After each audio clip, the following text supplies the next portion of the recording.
con el gusto de siempre, saludo hoy a Arturo Rodríguez. Buenas tardes. Buenas tardes, Julio. Como siempre, un gusto saludarte. Gracias. Y a los contertulios. A también. Los contertulios, así es. Contertulio Leonardo Schwebel, saludos. No entiendo esa palabra, pero gracias, muy amables, muchas gracias. Arturo, muchas gracias, Julio, muchas gracias, y a todos los que están aquí en esta mesa de periodistas, mejor así, ¿no? Bueno, muy bien. Arnoldo Cuellar, contertuliano o tertuliano, que así les llaman también en España. Buenas tardes, Arnoldo.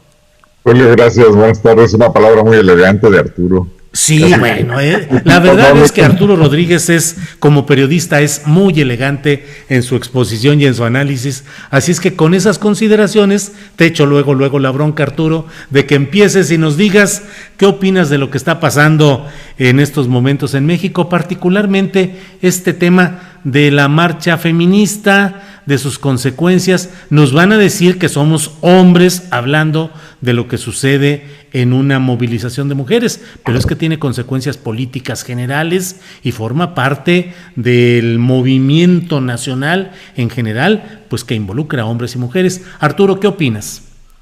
Bueno, mira, sí es un poco complicado para mí, en lo personal, abordar esta problemática, justamente por lo que comentas. Creo que es un momento difícil para emitir opiniones en relación a los movimientos que tienen que ver con las reivindicaciones feministas, pero al mismo tiempo coincido contigo en que tiene efectos políticos importantes, también acciones y decisiones desde el poder que pues tienen una relevancia en el contexto actual. Me parece que, bueno, pues esta marcha que se realiza cada año tiene esta peculiaridad que ya se había dado también con Frena y con algún otro colectivo, de pues intentar frenar el avance de las marchas hacia el Zócalo. Entiendo, al menos que el argumento oficial es que se trata de evitar la violencia que pudiera detonarse al tener convergencia varios grupos con distinta orientación en la plancha del Zócalo, y sin embargo me parece que justamente esa medida es la que pues provocó ayer un desencuentro digamos, no encuentro la palabra exacta, pero pues sí muy lamentable, con un encapsulamiento de mucho tiempo para quienes participaban en esta marcha, con una actitud muy pues agresiva también de las dos partes. Creo que ya por ahí empieza a documentarse, por ejemplo, que en este uso que había de los extintores se había colocado pues gas lacrimógeno, y que eso había también pues motivado la radicalización pues de la respuesta feminista en ese momento. Y yo creo que poco abona el discurso, y el momento coincide con justamente la declaración de la jefa de gobierno Claudia Sheinbaum en relación a otro tema, en otro escenario que también tiene que ver con las reivindicaciones feministas de algunos colectivos que tienen tomada la CNDH y que pues se vuelve polémica en atención a que pues básicamente señala a una activista por su empleo, algo que creo que poniéndolo en el contexto de otra administración pues sería inadmisible, pero que en este actual gobierno pareciera que hay pues una disposición por parte de la mayoría o de la opinión pública, sobre todo la que se expresa en redes sociales, a dar la razón a lo que desde la parte oficial se expresa. En ese sentido, yo creo que fueron dos momentos desafortunados por parte del gobierno capitalino, pero también destacar que no hay, no veo yo, y creo que también es parte de lo que ocurre ayer, una actitud pues tan represiva como habíamos visto, por ejemplo, en el sexenio de Miguel Mancera. Hoy el presidente lo reivindica, yo creo que más o menos se cumple, pero sigue siendo un tema que en mi perspectiva pues afecta a las reivindicaciones feministas ante un amplio sector de la opinión pública. Es un debate en el que salen mal paradas, y por otra parte pues el gobierno también con estas decisiones que creo que no han pues abonado a tener una reducción de la conflictividad con estos asuntos. Gracias, Arturo. Leonardo Schwebel, antes de pedirte tu opinión sobre este tema, leo un breve reporte de la jornada, que dice: cientos de elementos policíacos amurallan la sede de la Secretaría de Seguridad Ciudadana de la Ciudad de México en la Glorieta de Insurgentes ante la posible llegada de colectivos de mujeres para protestar en contra de los elementos policiales y exigir respeto al derecho de manifestación. ¿Qué opinas de todo esto, Leonardo Schwebel? Bueno, voy a tratar de sintetizarlo en una frase que espero que se entienda cuál es lo que quiero decir. El movimiento feminista es una cosa, y el movimiento feminista no ha sido lo suficientemente apoyado en este gobierno. Este gobierno le ha fallado a las mujeres. No hay una atención especializada, y hay datos que confirman que la agenda mujer no ha sido atendida por este gobierno, ni en el tema de las agresiones, ni en el tema de los feminicidios, ni en el tema del lugar que debe de tener una mujer en este país. Esa es una parte de las circunstancias con las que hay que analizar todo este contexto. Efectivamente, en toda manifestación hay personas infiltradas. Eso lo hemos visto toda la vida. No es nuevo ni es exclusivo de México. En todas las manifestaciones siempre hay gente que de alguna manera está infiltrada, o de parte del gobierno o de parte de otro tipo de grupos. Por lo tanto, la combinación de estas dos cosas no representa lo que verdaderamente pasa. En el caso específico de la Ciudad de México, el aborto o la despenalización del aborto y todo el contexto del aborto está legalizado desde hace 13 años. Es decir, la Ciudad de México sería uno de los pocos lugares en el país donde el tema aborto, como lo quieras considerar y como lo quieras calificar, hay quienes están a favor, hay quienes están en contra. Yo en lo personal estoy en contra de cualquier tipo de penalización relacionados con el aborto, pero no soy mujer. Efectivamente, no soy mujer, como lo dijiste y lo señalaste, Julio. Es muy difícil ponerse en el papel de una mujer en un caso tan especial como es el caso del aborto. Uh-huh. Y la manera en cómo algunas mujeres pueden decidir en el entorno de algo tan particular, tan especial, yo la verdad no me considero una persona que pueda opinar al respecto por mi característica de ser hombre. Bajo esas condiciones habría que analizar por qué estas mujeres se están movilizando con justicia, porque sí creo que el tema del aborto se tiene que abordar políticamente.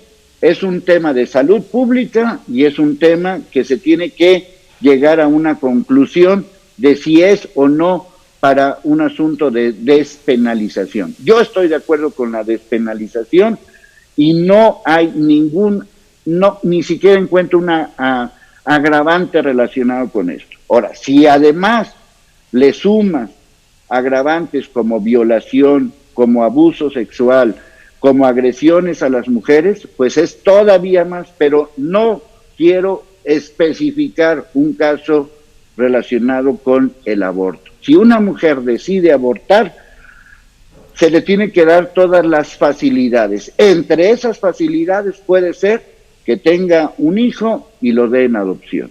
Pero tiene que tener todo ese contexto para poder tomar una decisión. Pero también considero que una muchacha de 12, 13, 14, 15, 16 años, 20 años, es muy difícil que pueda tomar una decisión cuando ha sido abandonada por su familia, por su pareja, porque el asunto del embarazo es de dos. Entonces, en ese contexto hay que entender todo esto que está sucediendo. Por eso creo que hay que discutir el tema del aborto seriamente. Ahora, que sí hay infiltrados, sí hay infiltrados. Que sí hay violencia, sí hay violencia. Que sí hay manipulación, la famosa foto de esta policía llorando, no fue porque ni la patearan ni la golpearan, fue porque le llegó gas lacrimógeno. Hace poco yo viví una manifestación aquí en Guadalajara con gas lacrimógeno y tardé 5 días en recuperarme porque me tocó que me atacaran con gas lacrimógeno de los policías. Entonces es una complicación de salud tremenda.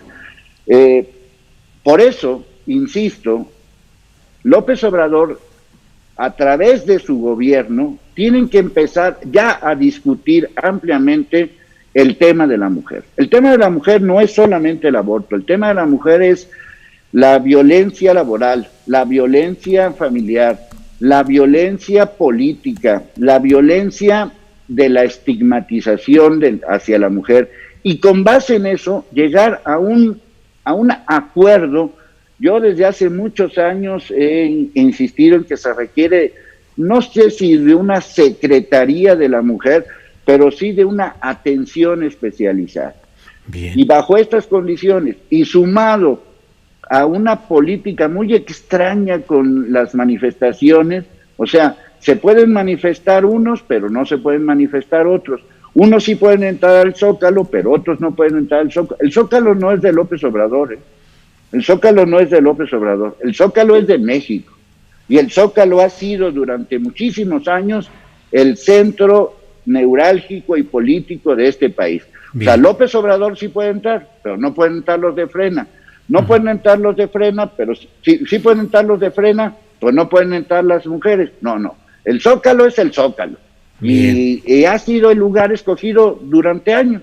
Bien, gracias Leonardo Schwebel.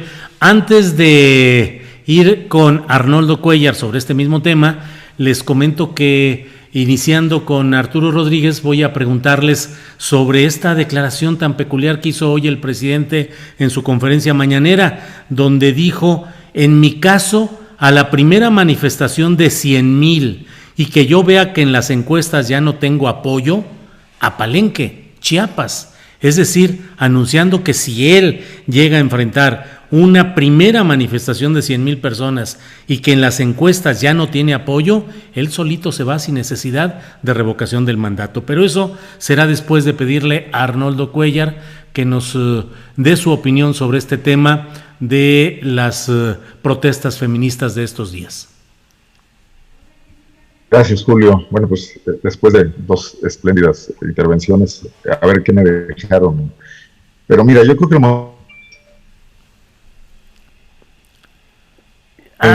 movimiento feminista es la expresión más radical que viven. ¿Sí, bueno? Sí, se va un poco el sonido, Arnoldo. A lo mejor tienes que quitar la imagen y nos quedamos nomás con audio. Lo lamento, pero pareciera que hay problemas por ahí. ¿Así está mejor? Así está mejor. Ahorita ponemos una foto tuya con animación para que se vea que estás hablando con sincronía de labios. No okay. Te creas, pero ahorita colocamos una foto, Arnoldo. ¿Ya vieron? Sí. Sí, era yo. Sí, bueno, adelante, por favor. El movimiento es la expresión más radical de transformación, más revolucionaria de este momento político en el mundo y en México. Porque toca todo, o sea, hay machismo a la izquierda, hay patriarcado, en todos los partidos políticos, hay una gran escasez de mujeres políticas, y cuando se logran estos esquemas como los de la paridad, que ya existen en las cámaras de diputados, por ejemplo, estas mujeres luego que llegan a cargos públicos, no mantienen sus agendas. Eso es lo que estamos viendo en lo que hace un rato señalaba aquí contigo, Sabina Berman. ¿Dónde están las feministas? Alguna vez comenté aquí que le había preguntado a Malu Mitchell, porque nadie de ellas hablaba con el presidente para hacerle ver algunos temas elementales de las nuevas perspectivas de género, que se ve que López Obrador no domina y que se queda en un discurso muy, muy anticuado con respecto al tema de la igualdad. Y Malú cerró que es imposible hablar con el presidente de ese tema, como debe ser imposible hablar de otros temas, ¿no? Uh-huh. Porque está trazando una ruta de la transformación que él cree necesaria y parece que va derecho y no se quita. Uh-huh. Yo creo que hace falta una gran riqueza de análisis y de diagnóstico en la 4T y particularmente en Andrés Manuel López Obrador para empezar a discernir qué batallas sí tiene que enfrentar. Debe moverse de su posición. Me parece lamentable el discurso diazordacista de ver infiltrados en todas partes, traiciones, de encontrar que una empresaria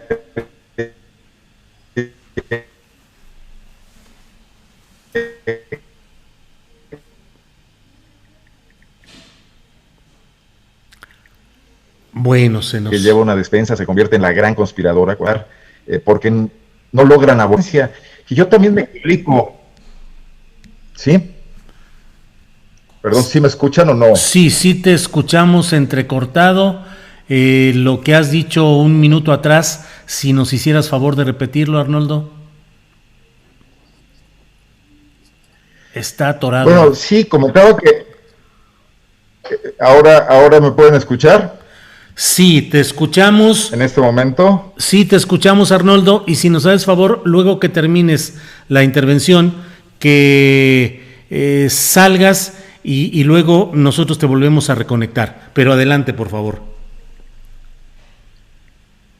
Bueno, termino diciendo, ya para no alargar más, él decía que veo una actitud diazordacista que me parece terrible en un movimiento que se pretende de izquierda, que está surgido de la izquierda, lo cual no tengo dudas, y de una lucha por la democracia, y esta actitud la veo en la estigmatización de cualquiera que no comparta objetivos, independientemente del análisis respecto a sus verdaderas motivaciones, como ocurrió con el señalamiento de la empresaria que hizo Claudia Sheinbaum ayer, y lo de hoy del presidente también, de señalar infiltraciones en el movimiento, lo cual deslegitima algunos de sus verdaderos objetivos y luchas, más allá de los métodos que han asumido algunas fracciones del feminismo, que no son todas, ¿no? Creo que lo dejo aquí y trato de resolver el tema técnico. Bueno, gracias, Arnoldo. Me dicen que lo que debes hacer es salirte y volver a entrar, es decir, salirte de la transmisión y volver a entrar. Entonces... me despido. Sí, salte, vuelves a entrar y seguimos nosotros mientras tanto por acá. Gracias, Arnoldo. Bueno, Arturo Rodríguez, pues justamente lo que había dicho con anterioridad, ¿cómo ves esta frase tan peculiar del presidente de la República de que con a la primera manifestación de 100,000 y que las encuestas de opinión lo muestren pues a la baja, notable, supongo que notablemente a la baja, que él solito se iría? ¿Qué opinas de eso, Arturo? Yo creo que tiene que ver con que él tiene esta convicción, creo que avalada por muchos estudios de opinión, de gozar de un amplio respaldo popular en el país. Y ese respaldo popular, así como la invocación de su trayectoria política, le sirven para pues minimizar los movimientos contestatarios que puede haber contra su gobierno. Es decir, más allá de lo que podamos creer de un movimiento u otro, pues son movimientos de oposición hacia una política pública o hacia el gobierno, como en el caso de Frena, o hacia el tema del compromiso binacional con el agua en Chihuahua, o hacia la cuestión del proyecto integral Morelos en Puebla, Tlaxcala y Morelos, pero digamos que esta diversidad de movimientos sociales que eventualmente aparecen como parte de una normalidad democrática son explícitamente minimizados, y yo creo que la afirmación esta que me mencionas del presidente pues tiene que ver con eso, con decir son movimientos minúsculos frente a el respaldo social que mi proyecto de nación tiene. A mí eso creo que me parece, es decir, es cierto, lo que me parece es que la minimización de los procesos, sobre todo de aquellos que, independientemente de las infiltraciones supuestas o no, tienen una legitimidad indiscutible, como el feminista, donde hay además reclamos muy concretos que podrían atenderse, no están siendo tomados o aquilatados con la responsabilidad que tendrían que tomarse, porque no es nada más un asunto numérico, ¿no? Es un asunto también que tiene que ver con lo cualitativo, con la calidad de los reclamos. Y el reclamo de las víctimas es indiscutible. Él trata de ser por momentos respetuoso, pero luego pues emite estas otras expresiones que parecen desafiantes. En cualquier caso, yo insistiría en esta parte de que pues hay naturalmente procesos que van a caminar y que no pueden pasarse siempre por el crisol de una oposición al gobierno o a la persona, al presidente, porque también son movimientos que son menos, inclusive es decir, cuando a la mitad Peña Nieto, ya para estas fechas, quizás para el tercer año de gobierno de Peña Nieto, ya estábamos hablando de 600 conflictos sociales en diferentes partes del país. Yo creo que eso no está ocurriendo en este momento, pero sí hay un clamor generalizado en el tema del feminicidio, por ejemplo, no necesariamente del aborto, donde creo que las mujeres pueden tener diferentes puntos de vista, pero sí en el de la seguridad y sí en otros de la agenda feminista, que me parece que han tenido un tratamiento errático.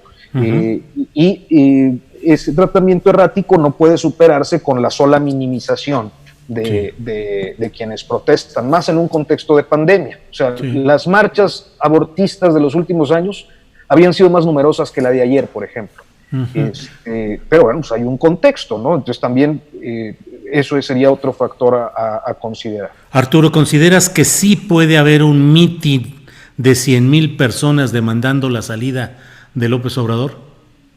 Es posible, pero no necesariamente eso sería representativo de una, ¿cómo pudiéramos decirlo?, de una debilidad en la figura presidencial o en su popularidad, y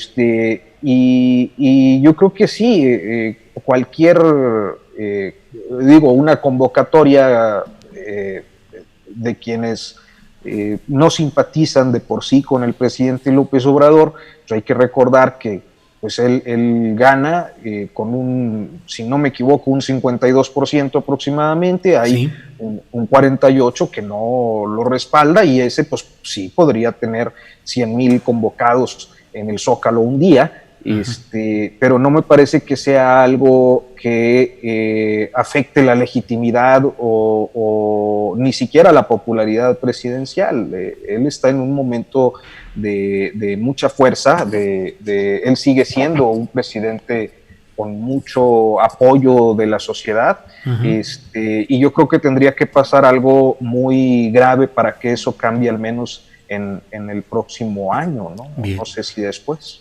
Gracias, Arturo. Leonardo Schwebel, ¿qué opinas sobre este tema? Pues se me hace una declaración, no le encuentro ni pies ni cabeza, una declaración que no tiene sentido alguno, una declaración donde le da importancia a una minoría, porque si efectivamente se manifestaran 100,000 personas sería una minoría. Y este país ha pasado por tantas cosas a lo largo de tantos años, desde el 68, el 71, crisis económicas de devaluación, de quitar 3 ceros al peso, de hiperinflaciones, asuntos como los de Acteal, como los de Atenco, como los de Chenaló, violencia extrema como la que se ha vivido en el caso de Salvácaro. En fin, hemos pasado por tantas cosas y en ningún momento oí a un presidente de aquellos momentos decir, bueno, si no quieren, pues si se juntan, yo me voy. Se me hace que eso no es propio de un líder, al contrario. Ya van 2 o 3 veces que él señala, bueno, pues si quieren me voy. No, pues que si hay una revocación de mandato me voy. No, un presidente no necesita una revocación de mandato, ni que se junten 100,000 o 200,000 o 1,000,000, porque aunque se juntaran 10 millones, no es eso representativo. El presidente tiene que cumplir con sus 6 años y tiene que hacer lo posible porque este país avance en todos los sentidos. Ahora, sí, efectivamente hay gente que no le gusta su presidencia. Bueno, pues está también, están en su derecho de manifestarse y de decirlo. Le da demasiada importancia, con todo respeto que me merecen todos, le da importancia a columnas que nadie lee, o sea, lo leen así de persona, con todo respeto. Le da mucha importancia a un periódico que nadie lee, me refiero al Reforma, porque nadie lo lee, porque pues, hay que suscribirse para... Hay que pagar para leerlo. Hay que pagarlo para leer. Le da una importancia a un periódico que aunque se lea, es así de chiquito, con todo respeto a la gente de Reforma. O sea, no se compara el Reforma con la Rosa de Guadalupe. No se compara con ese tipo de cosas. Le da muy poquito, le da demasiada importancia a gente que honestamente no tiene importancia, como Gilberto Lozano. O sea, Gilberto Lozano, ¿a cuánta gente ha llevado a manifestarse? 10,000.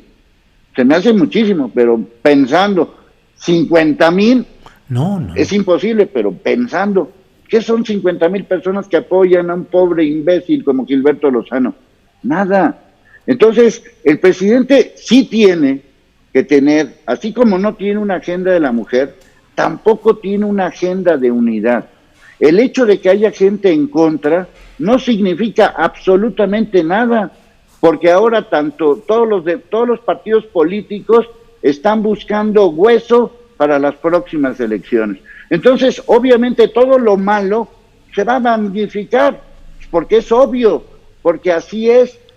El presidente hoy dijo, no las metemos a la cárcel para que no salga un titular del periódico Mujeres en la cárcel. Bueno, si una mujer o un hombre o un niño o un adulto o un viejo cometen un delito, pues a la cárcel, no. O sea, ese es un tema de autoridad.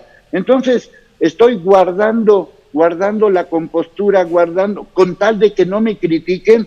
Pues hay decisiones que son criticables, hay decisiones que son malas, hay cosas que no avanzan en este país, y entonces, si lo digo o si lo hago, bueno, pues es parte de un liderazgo. A veces se tienen que cometer, a veces se tienen que ceder.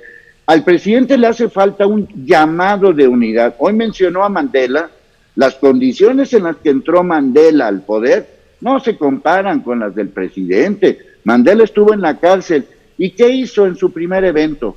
Llamó a la unidad entre blancos y negros. Eso fue lo que hizo Mandela en su primer evento. Y lo logró por primera vez en un país completamente racista y separatista como Sudáfrica, logró que se unieran las fuerzas. No significa un llamado de unidad, no significa que pensemos igual, no significa que todos apoyemos a López Obrador, no significa que le echemos porras, significa que estamos trabajando en la unidad, trabajamos en la unidad. Voy a poner como ejemplo este programa.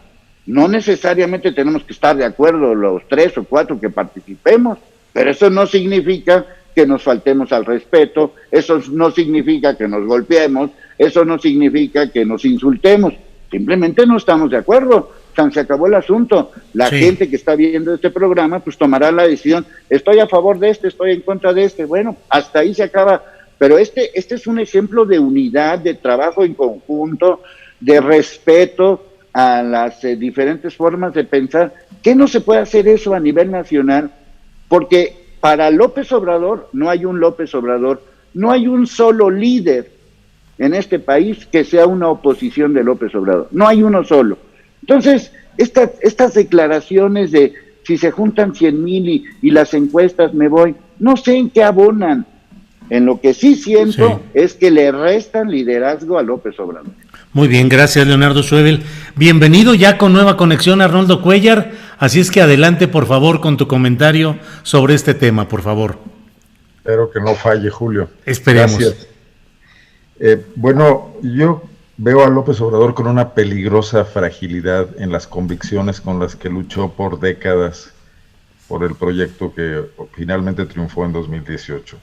Y coincido plenamente con lo que dice Leonardo sobre este exceso en la atención a voces que no ameritarían tanto espacio. No digo que no se refiriera a ellas, pero no todos los días, ¿no? Pareciera ser un torero que no le preocupa lo que tiene enfrente y dar lo mejor de sí, sino solamente bolistas. Nadie en su sano juicio esperaba que la llegada de una fuerza política diferente a la presidencia de la República fuese a solucionar todos los problemas. Parece ser que es solo López Obrador, y de ahí su necesidad de que le reconozcamos la hazaña del 2018 y no que le exijamos que ese compromiso y esa esperanza que encarnó trascienda día a día en decisiones políticas que vayan significando cosas, ¿no? El país está sembrado de conflictos. Esos 600 de los que hablaba Arturo hace un momento, pues no se acabaron cuando se fue Peña. Quizás algunos de ellos estén medio administrados, pero la mayor parte de las contradicciones en este país, región por región, están ahí vivas, y nuevas que van a surgir, porque tenemos problemas de agua, tenemos problemas de contaminación, tenemos graves problemas de inseguridad y de actuación de grupos del crimen organizado. En Guanajuato ya se acabó la pequeñísima expectativa de que la violencia se iba a terminar con la captura de El Marro, y esta semana hubo, solo en un día, el domingo, más de 30 asesinatos. Entonces, y eso hay que entrarle, y la federación tiene que entrarle también, además del gobierno estatal, hay que sentarse a coordinarse.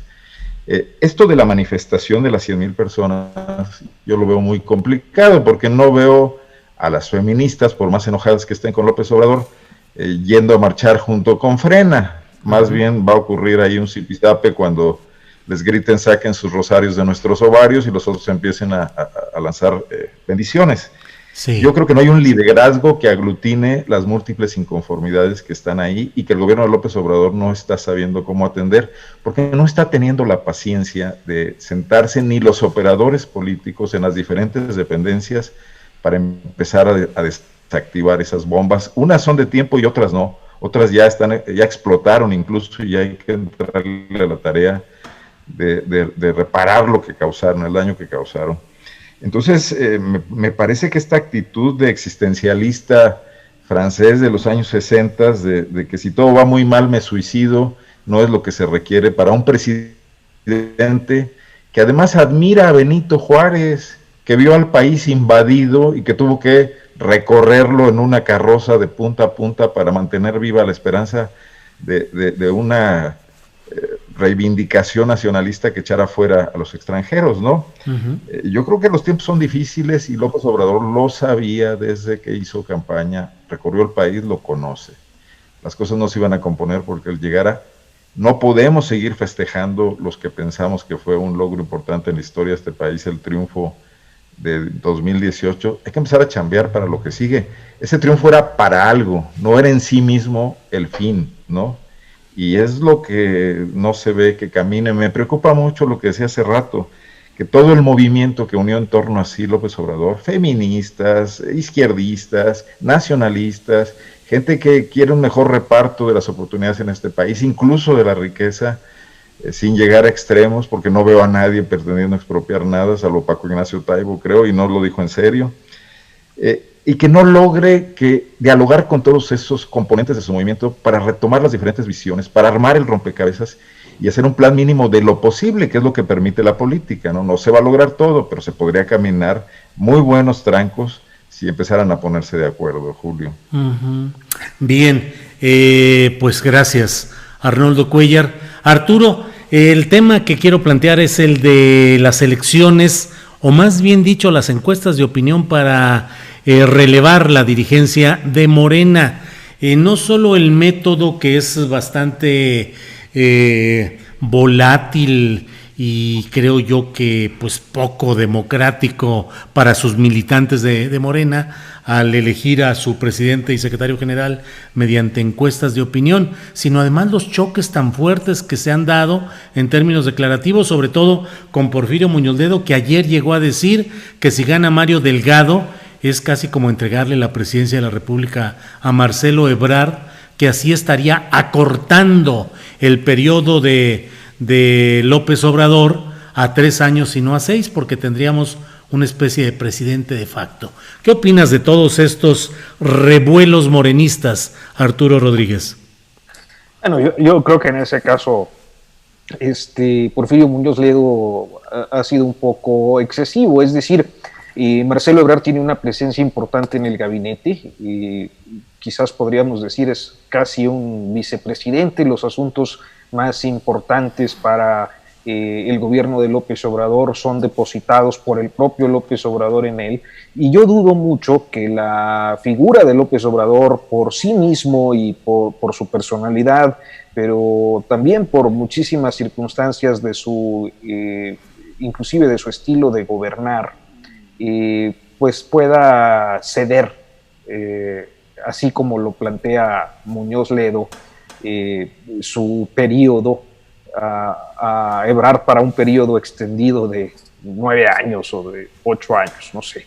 Lo que sí creo es que, bueno, pues Ebrard pareciera a estas alturas ser el presidenciable más aventajado del proyecto López Obradorista para la sucesión, y que evidentemente hay un interés no solo de Ebrard, sino de los diferentes grupos políticos al interior del López Obradorismo, porque, bueno, pues la dirigencia del partido tiene una relevancia en la selección de candidaturas y especialmente para el próximo año. Es decir, estamos hablando de la mitad de los gobernadores del país prácticamente, estamos hablando pues de la Cámara de Diputados con una operación territorial amplia, de muchísimos cargos de elección popular en municipios, de congresos locales y en fin, una elección gigantesca en la que, pues claro, el dirigente partidista lleva mano. Creo que las condiciones en las que Morena llegó a esta interna, pues son también una especie de consecuencia kármica de su propia antidemocracia. A lo largo de los 5 o 6 años que llevan como partido con registro, pues han tenido una conducta antidemocrática con encuestas amañadas o encuestas que luego nadie puede conocer o se conocen y se exhiben las precariedades, etcétera, operados sobre todo el año pasado, antepasado, lo vimos con mucha claridad durante la dirigencia de Jade Kolpolemsky, pues con los peores vicios de la vida política mexicana. Entonces llega a este proceso ya no con la encuesta tradicional que ellos aplicaban y nomás ellos sabían, sino con una supervisión del INE, con encuestadoras que pues al menos para el morenismo, para el López Obradorismo no deben ser muy confiables. Pero pues una de ellas de Ulises Beltrán, que fue el encuestador de Carlos Salinas de Gortari. Por ejemplo, ¿no? Y luego llega a este proceso de interna, pues también con la incertidumbre de si se va a realizar o no, si al último todavía el tribunal lo puede revertir, y dejar una dirigencia extendida para Ramírez Cuéllar. Entonces, me parece que un proceso muy complicado para pues lo que no termina de cuajar como partido político, como lo hemos dicho aquí en diferentes ocasiones, y no solo como partido político, sino también como un partido político con vocación democrática, que es lo que le ha venido faltando a Morena desde su origen, ¿no? Bien, gracias, Arturo.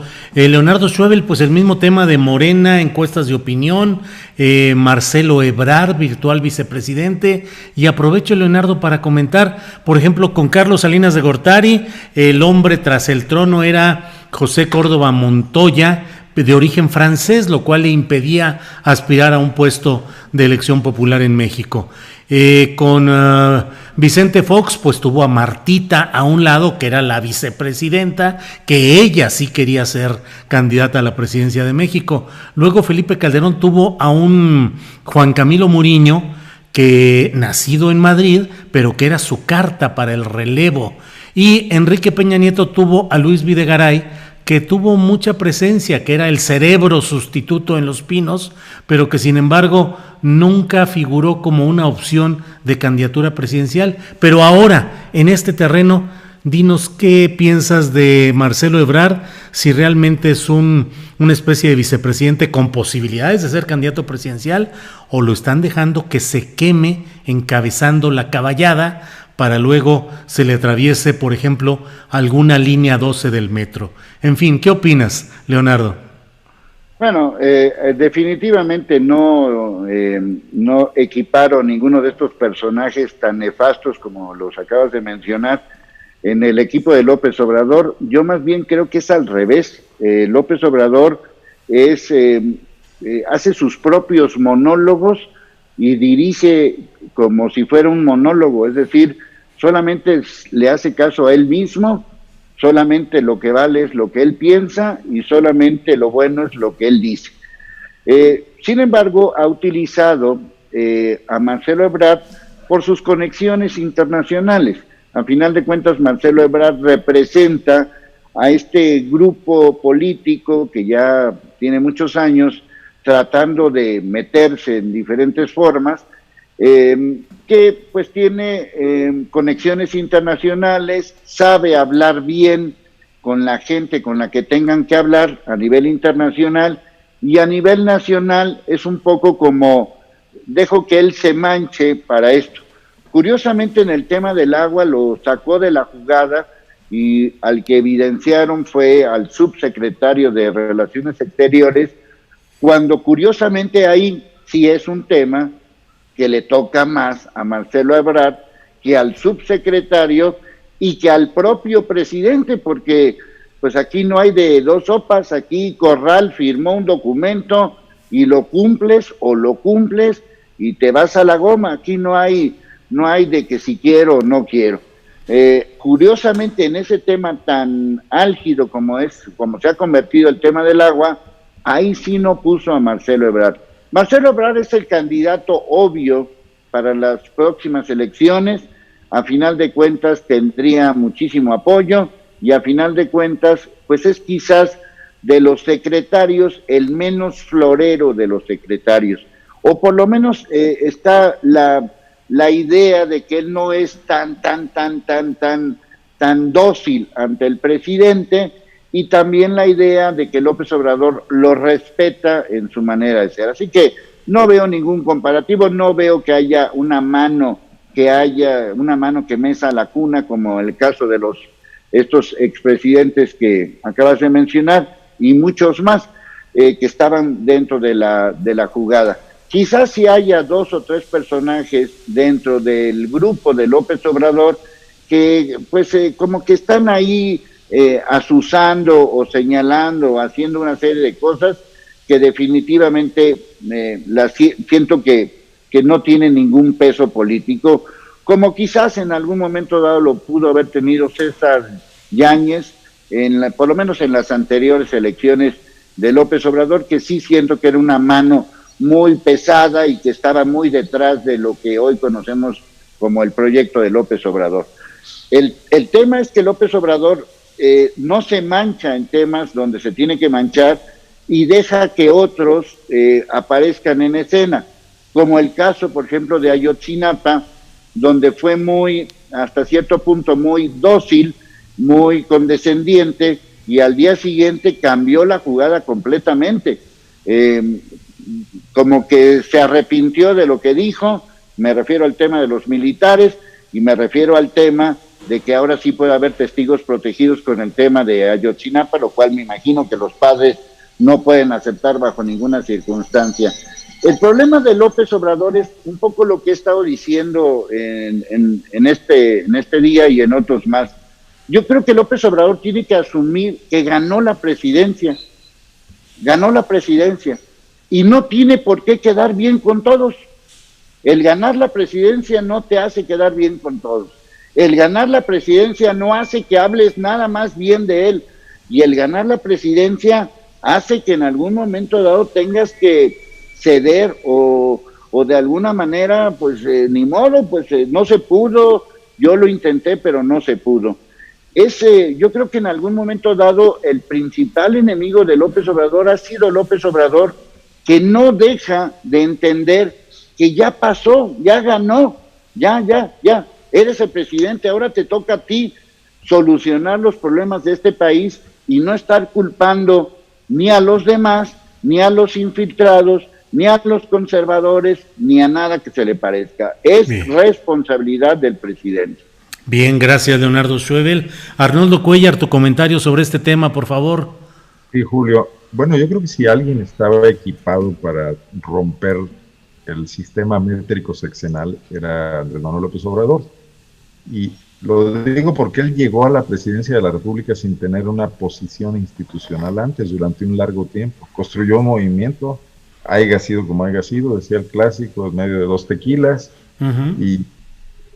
y no tenía esos compromisos que ataban a Peña con los gobernadores, que ataban a Felipe Calderón o a Vicente Fox con Felipe Calderón, etcétera. Llega un poco como también Vicente Fox, que desperdició esa gran oportunidad por falta de talento político, de conocimiento del fenómeno político en sí, cosa que no le ocurre a López Obrador. La gran corrupción en México ha estado ligada sistemáticamente al tema de la sucesión y de las elecciones. O sea, el tema de los dineros para la campaña, de la protección que se quiere ganar cuando se deja a un heredero, está en el corazón mismo del núcleo de las grandes complicidades. Y no me refiero a la corrupción pequeña, esa que ocurre en el Instituto para devolver al pueblo lo robado, sino la enorme, ¿no? La que vincula intereses empresariales y de altos funcionarios, titulares de poderes ejecutivos, ahora estatales, antes de la República, con lo que viene, ¿no? Y no es la intención de López Obrador, entonces no tendría por qué estar preocupado por eso. Por ejemplo, a este país le hace falta una reforma electoral fundamental, una reforma que haga las elecciones rápidas y baratas, y que le quite esa carga al erario y a la población de estar soportando políticos que de todas maneras se van a gastar dinero para obtener muy pocos votos. Y eso podría desarmar muchos de estos conflictos, incluyendo los de Morena. Pero si se empeña, atado a la tradición política mexicana, de tener que ver cómo gobierna su partido, cómo gobierna las cámaras, cómo pone gobernadores en los estados y cómo juega el tapadismo, pues esto va a ser más de lo mismo. Y el ADN priista que ha venido sobreviviendo en los gobiernos panistas se le va a inocular como un virus también a la 4T. Y entonces no habremos avanzado en ningún sentido, Julio. En algún momento dado, este país tiene que cambiar y tiene que modernizarse. Ojalá fuese con este movimiento que logra una gran legitimidad, una gran cantidad de votos y, insisto en esta palabra, una enorme esperanza de cambio, de gente agotada por una forma de hacer política que tiene sus resabios, como el propio López Obrador lo dice muy bien, en el porfirismo y en doña Porfiria, que fue el PRI, pero de la cual no hemos logrado sacudirnos todavía, ¿no? Y esto que veo pasando ahora en la 4T, un experto como Porfirio Muñoz Ledo, un gran conocedor del bluff político, pues en 2 minutos ya se metió al debate, ya leyó lo que los medios quieren, hacer y decir y tomar de esta polémica, se subió con la habilidad que tiene discursiva y que no lo abandona a esa edad avanzada que tiene, y ya se logró un espacio para negociar, sin ninguna posibilidad de ganar, pero ya ganó, ya obtuvo, ya le metió ruido, y es otra vez un hombre que siempre ha jugado al reformismo, pero que siempre ha caído en lo mismo de siempre, el que está metiendo ruido en esta contienda, ¿no? Pero tampoco veo muy imaginativos a los demás, ¿eh? Bien, gracias Arnoldo Cuellar. Arturo Rodríguez, yo he planteado que a mí me parece que la versión más redituable de López Obrador es montado en su caballo de batalla, a campo abierto y tirando espadazos a diestra y siniestra. Creo que él ha sido un personaje que a lo largo de los años se ha mantenido precisamente en el conflicto, es decir, justamente cuando más le pegan es cuando él puede desarrollar mejor sus habilidades y puede mantenerse muy activo. Y bueno, estamos ya en el tramo electoral que va a desembocar en junio del año próximo, o sea, ya estamos en la campaña. ¿Crees que a pesar de todo lo que vemos, problemas económicos, sanitarios, frena, manifestaciones feministas, a pesar de todo, López Obrador sigue teniendo el control político, control de agenda, y que su estrategia de crecer en el conflicto le va a funcionar? Sin lugar a dudas, sí. Yo creo que el presidente López Obrador tiene, decía yo al inicio, un amplio respaldo popular que no veo yo que vaya a variar con todo y lo que son pues situaciones no imputables necesariamente a él, pero también de las que sí son imputables a su administración, como el asunto de la pandemia y su atención, o el tema del manejo económico frente a una crisis internacional. O el video de Pío López Obrador, que está ahí silencioso el tema. Sí, que luego son temas que se superan rápidamente y que demuestran que efectivamente tiene un control de la agenda, ¿no? Uh-huh. A mí me parece que ese es el ejemplo más claro y contundente, cómo con un par de menciones el asunto quedó fuera de la discusión pública. Está por ahí, sale en los foros algún comentario, la columna, no sé, pero es un tema que no está en la agenda de la discusión pública. Hay otros de mayor relevancia. Entonces yo creo que sí, mantiene un control de la agenda indiscutible, mantiene una popularidad importante que no creo que se pueda revertir fácilmente, y no en el próximo año. Y creo que eso va a ser un factor importante para los candidatos de Morena, y con quien, si hay alianza, con quien se alíe Morena, y muy a pesar del propio morenismo, ¿no? Es decir, la figura de López Obrador arrastrará a esa formación política todavía con un hándicap en los próximos comicios. Bien, gracias Arturo. Son las 2:55 p.m, así es que estamos ya en la parte final del programa, Leonardo, pero ¿qué opinas de este planteamiento? ¿López Obrador crece en la adversidad y es su mejor escenario electoral hacia 2021? A mí me ha sorprendido López Obrador, porque yo conocí a López Obrador profesionalmente hablando, haciéndole entrevistas en el 2006 y un poco antes del 2012.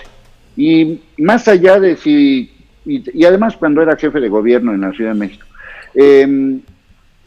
más allá de si está uno o no de acuerdo, era una persona con una congruencia especial, con un mensaje muy claro, con un discurso a lo mejor muy repetitivo, pero al final de cuentas un discurso del apoyo a los pobres, del pueblo es primero, de que él no es corrupto, de que etcétera, etcétera, etcétera. Ya en el gobierno de la Ciudad de México se dieron muestras un poco extrañas de algunos convenios que hubo, sobre todo para la construcción del segundo piso, y los hizo a un lado. Sabe jugar muy bien al ser el mártir de las circunstancias. Le combinó perfectamente bien como si hubiera sido un guión perfectamente hecho para él. Los intentos de desafuero que hizo Vicente Fox y que lo convirtieron en un héroe nacional.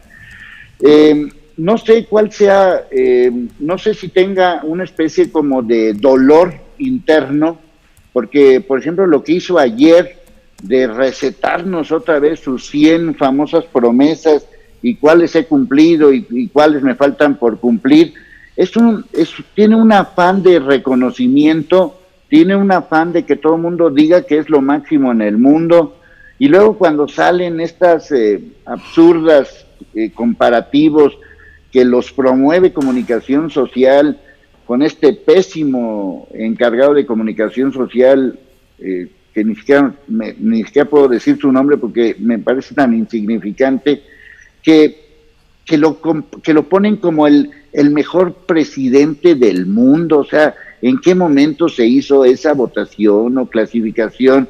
Estoy completamente seguro que no lo conocen en Polonia, ni en Azerbaiyán, ni en Armenia, ni en Turquía, ni en Dinamarca. Estoy seguro que ni lo conocen. O sea, ni saben quién es y les importa un soberano. Es más, creo que ni en Guatemala les interesa López Obrador. Y digo Guatemala no por otra cosa, sino porque es frontera. No me referí, no quise referirme mal a Guatemala, sino más bien porque es frontera, ¿no? Al contrario, a lo que voy y a lo que quiero llegar es a lo siguiente. No sé por qué se tira para que lo levante. O sea, el mejor aplauso se lo lleva el éxito.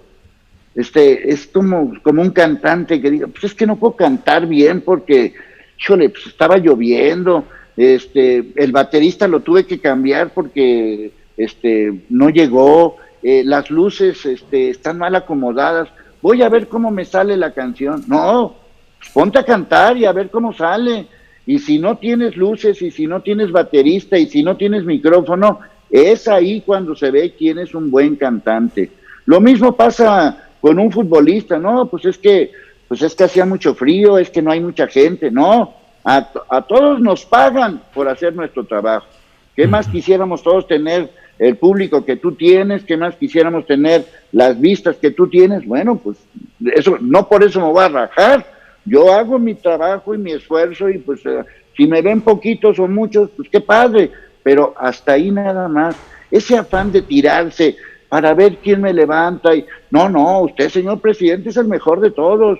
No, o sea, prometer una transformación. Ya me imagino a Hidalgo, voy a hacer un movimiento de independencia para transformar el país.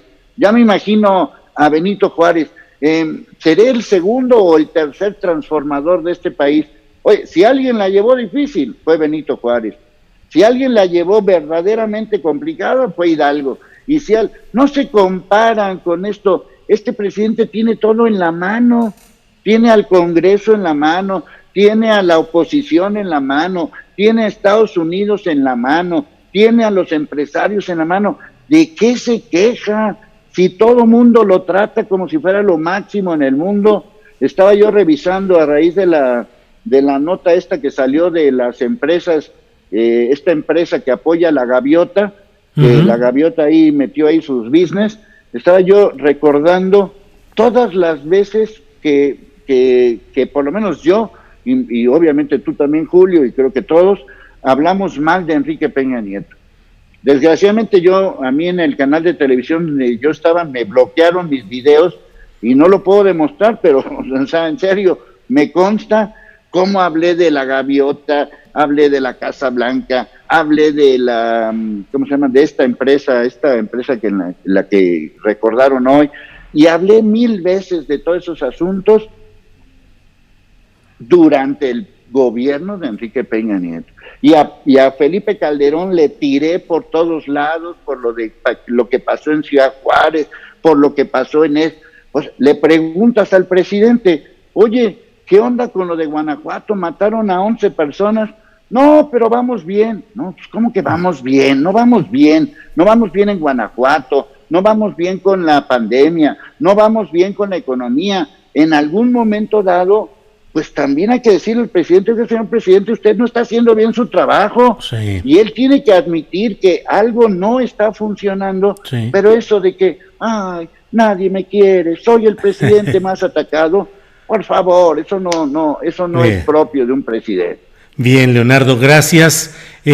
A Arnoldo Cuéllar, pues te toca cerrar la mesa de este martes 29 de septiembre.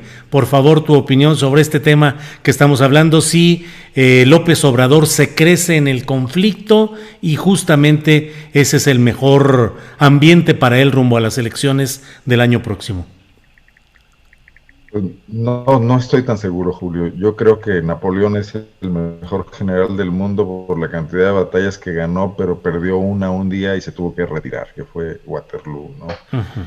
Yo creo que López Obrador ha sido un peleador consistente cuando tiene razones para hacerlo, cuando sufre la marginación, cuando sufre un fraude electoral, cuando sufre los intentos del gran capitalismo de este país para bloquear su legítima aspiración y su ascendiente entre grandes segmentos de población. Ahí me parece muy bien, pero hoy tiene a su alcance muchos recursos para emprender otro tipo de batallas, ¿no? Estas batallas callejeras, ¿no? Sus enemigos hoy sus enemigas no son las mujeres de este país que han sufrido violencia sistemática en un país machista, como lo son muchos de la tradición hispana, católicos además, y que tienen todas las razones del mundo para salir a exigir equidad y justicia. Ahí no está el problema.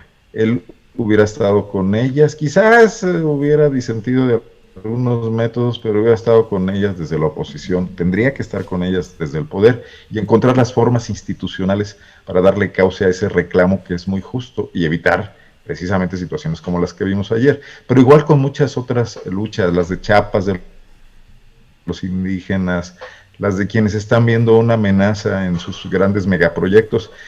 Los megaproyectos en el mundo consistentemente, todos, y no hay uno que se salve, han afectado al medio ambiente y han afectado a los territorios y a las comunidades asentadas en esos territorios. O sea, si me preguntas, el canal de Suez y el de Panamá y la presa Hoover, etcétera, han afectado gente. Era una lógica del gran capitalismo del siglo XX, porque un presidente de un país que pretende luchar contra la desigualdad se aferra a estos megaproyectos con esa misma lógica, que no salen de otra manera en los tiempos en los que los está planteando, solo así, a golpes y pasando por encima de muchas voluntades de gentes que tienen derechos creados ahí y que tienen una visión de mundo distinta a las de esos megaproyectos y tendrían que ser escuchados. Yo creo que la salida de Toledo, de la Secretaría de Medio Ambiente, también fue una quiebra con un movimiento importante medioambientalista en este país. Entonces, un presidente rijoso que siga con la vieja lógica con la que ocupó Reforma en el 2006, no parece ser la mejor manera de enfrentar todo este panorama conflictivo que hoy tiene México en la economía, en la salud, y que requeriría, insisto en la palabra, elegir muy bien las batallas.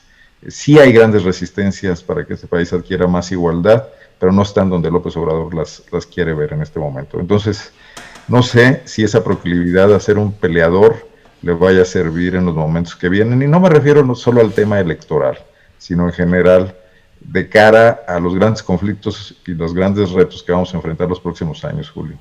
Bien, pues muchas gracias, Arnoldo Cuéllar. Invito a quienes nos están viendo para que nos acompañen terminando esta mesa de periodistas, donde vamos a tener una entrevista con el ministro en retiro, el muy polémico ministro en retiro José Ramón Cosío, con quien vamos a hablar sobre su más reciente libro, que se llama Biografía Judicial del 68.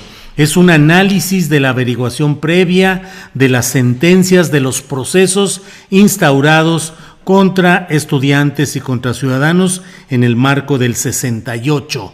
Es un libro muy oportuno en función del próximo 2 de octubre. Así es que acompáñenos, por favor, con esta información enseguida, y luego hablaremos con Héctor Raúl González, corresponsal en Morelos, sobre una propuesta de la Comisión de Derechos Humanos de Morelos, junto con activistas, para buscar que el Congreso local despenalice el aborto en Morelos. Así es que los invito a que nos acompañe después de esta mesa. Así es que, Arturo, pues muchas gracias por acompañarnos en esta ocasión, Arturo Rodríguez. Muchas gracias, Julio, Leo, Arnoldo. Como siempre es un gusto coincidir con ustedes, y a ti, Julio, pues por el favor de convocarme como cada martes. Al contrario, gracias. Leonardo Schwebel, gracias por esta ocasión. Y además hay que recordar con persona que vas a entrevistar que la Suprema Corte de Justicia de la Nación señaló que los delitos que cometió Luis Echeverría en el 68 y 71 no habían prescrito, y ahí el que falló fue Vicente Fox. Así es. Bien, Arnoldo Cuellar, gracias, buenas tardes. Un saludo a los contertulios, Julio, y muchas gracias.